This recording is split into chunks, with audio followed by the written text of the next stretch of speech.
Her roots run deep. As far as I can remember, I've always been really passionate and just curious and interested about our plants and our surroundings and our environment. The seeds of interest were planted by her grandmother. She was her own little herbalist in her own way, and she knew what to pick, when to pick it, how to pick it, and for different parts of their body. You know, like, Nani, drink this, you know, it's good for your kidneys, or Giminasti, nagaskas, you know, sanhalomo, or nafrescu sanhalomo, things like that. Like, this is good for your blood, this is gonna, so just growing up surrounded by that, not having iced tea in the fridge, but having, you know, amatuninu.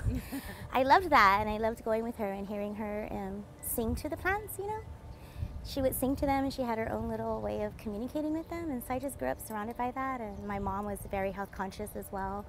My mom was, you know, I would have apple chips, and so, you know, cucumber sandwiches as a child, but that was just the, you know, that basis of clean eating and honoring your health and honoring self.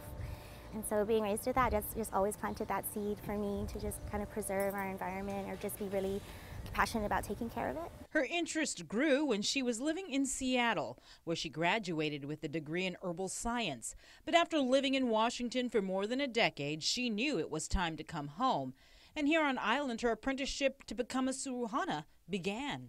I was really happy to be home, and I just kind of you know, I wanted to water my roots and green my leaves. I had been gone for 12 years prior, so it was a long time to be gone, you know, to not have visited for so long. And so I was just constantly in the jungle or in the ocean, and just reconnecting with our spirits, you know, and then through that I got aligned with the Hadza Foundation, and we helped plan the very first omelet conference, Convention Omelet, and it was with all the healers from the NMI and Guam, and it was just this beautiful gathering of sharing of knowledge. And from then it was just planting that seed of wanting to be an apprentice and expressing that.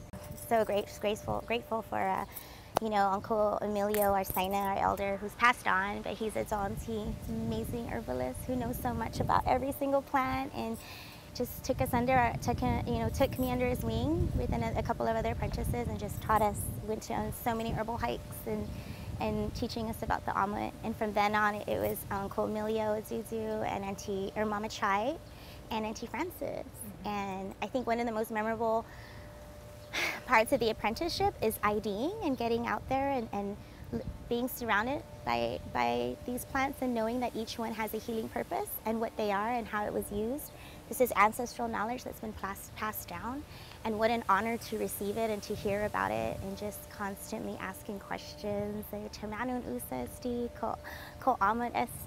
you know, it was such a blessing to be in their presence. I'm forever grateful.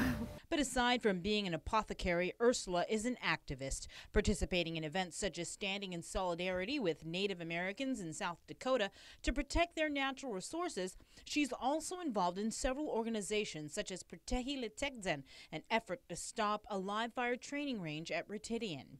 Protecting these sacred spaces is so critical, and Indigenous rights, first and foremost, Native rights, whether it's protecting our plants, protecting our latite sites, protecting our ancient remains, so that our children, our next generation, have that.